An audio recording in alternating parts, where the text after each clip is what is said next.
Hi అండి, welcome to friends kitchen. ఈరోజు మన కిచెన్లో విరిగిపోయిన పాలతో స్వీట్ ఎలా తయారు చేసుకోవాలో చూపించబోతున్నాను. ఈ సమ్మర్లో ఎక్కువ శాతం పాలు విరిగిపోతూ ఉంటాయి కదండి. కొంచెం పాలు వేడి చేయడం ఆలస్యం అయితే చాలా పాలు విరిగిపోతూ ఉంటాయండి. అప్పుడు ఎందుకులా అనేసి పడేస్తూ ఉంటారండి. ఎక్కువ పాలు విరిగిపోయినప్పుడు పన్నీర్ కానీ కలాకండ్ కానీ ప్రిపేర్ చేస్తుంటారు. ఇలా తక్కువ పాలు విరిగిపోయినప్పుడు ఎందుకులే స్వీట్ చేస్తే ఎవరికి సరిపోదు అనేసి పడేస్తూ ఉంటారు కదండి. అలా పడేయకుండా ఇలా కేవలం 5 నిమిషాల్లో స్వీట్ ప్రిపేర్ చేసుకున్నారంటే చాలా టేస్టీగా ఉంటుందండి. విరిగిపోయిన పాలని ఒక జాలీలోకి వేసుకొని వడగట్టుకేసుకోండి.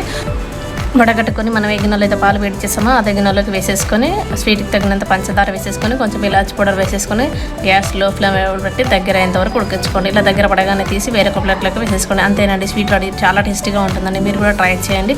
అలాగే ఈ వీడియో నచ్చితే లైక్ చేయండి, షేర్ చేయండి, సబ్స్క్రైబ్ చేసుకోవడం మాత్రం మర్చిపోకండి. మరిన్ని వీడియోస్ కోసం మన ఛానల్లోకి వెళ్ళండి.